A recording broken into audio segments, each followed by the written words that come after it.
Meeting over, अब शांति का order. Putin बलवान, क्या होगा ऐलान? ट्रंप का शांति पथ, यूरोप की शपथ। यूरोप के नेता कुछ भी सोच रहे हो, लेकिन डोनाल्ड ट्रंप इस वक्त चाहते हैं किसी तरह समझौता हो जाए, युद्ध रुक जाए, उनको नोबेल पुरस्कार मिल जाए और उनके मित्र यूरोपीय देश भी ज्यादा नाराज ना हो। यानी ट्रंप की कोशिश है सांप भी मर जाए और लाठी भी न टूटे। लेकिन क्या अमेरिका के राष्ट्रपति ऐसा फॉर्मूला निकाल पाएंगे जिसमें सांप भी मर जाए और लाठी भी न टूटे? क्या ट्रंप पुतिन के फॉर्मूले पर यूरोपीय नेताओं को सहमत कर पाएंगे? और क्या यूरोपीय नेता व्हाइट हाउस में डोनाल्ड ट्रंप के दबाव का सामना कर पाएंगे? अमेरिकी राष्ट्रपति डोनाल्ड ट्रंप ने व्हाइट हाउस में यूक्रेन के राष्ट्रपति वोलोदिमीर जेलेंस्की और यूरोप के बड़े नेताओं के साथ चल रही अहम बैठक को अचानक रोक दिया और रूस के राष्ट्रपति व्लादिमीर पुतिन से फोन पर बात शुरू कर दी।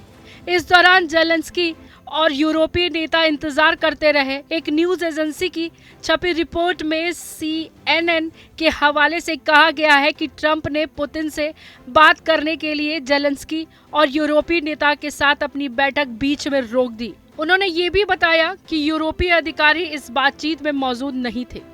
व्हाइट हाउस में हुई इस बैठक में यूके के प्रधानमंत्री कीर स्टार्मर्स, फ्रांस और राष्ट्रपति एमेनुएल मैक्रो, इटली की प्रधानमंत्री जॉर्जिया मेलोनी, जर्मनी के चांसलर फ्रेडरिक मर्ज, फिनलैंड के राष्ट्रपति अलेक्जेंडर स्टब, यूरोपीय आयोग की अध्यक्ष उर्सुला वान डेर लेयेन और नाटो महासचिव मार्क रहे शामिल थे।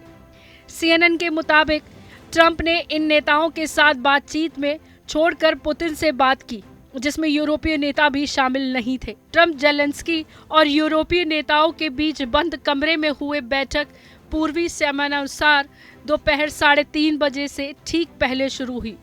ट्रंप और पुतिन के बीच सोमवार को स्पष्ट और बेहद रचनात्मक फोन कॉल हुई। क्रेमलिन के एक शीर्ष सहयोगी ने सोमवार को इसकी पुष्टि की है।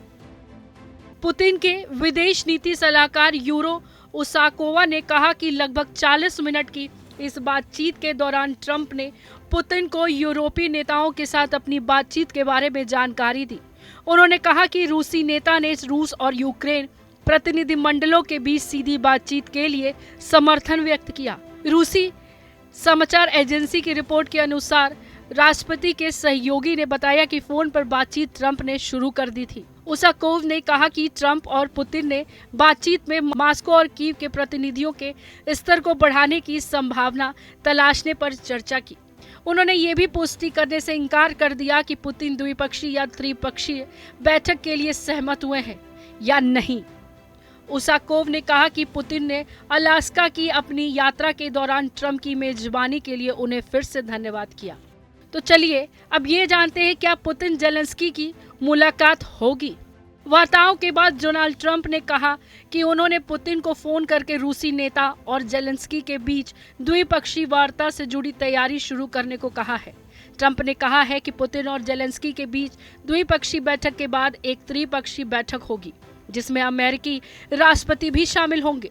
पुतिन के एक सलाहकार ने बाद में बताया कि ट्रंप और पुतिन ने सोमवार को फोन पर 40 मिनट तक बात की थी। यूरोपीय नेताओं की ट्रंप से औपचारिक बातचीत से पहले ट्रंप और फ्रांस के राष्ट्रपति एमेनुएल मैक्रो के बीच हो रही गुफ्तगू एक माइक ने रिकॉर्ड कर ली। इस बातचीत में ट्रंप ने पुतिन की ओर इशारा करते हुए मैक्रो से कहा, मुझे लगता है कि वह डील करना चाहते हैं, मुझे लगता है कि वह मेरे लिए एक सौदा करना चाहते हैं। क्या आप इसे समझते हैं? यह सुनने में भले ही अजीब लगे।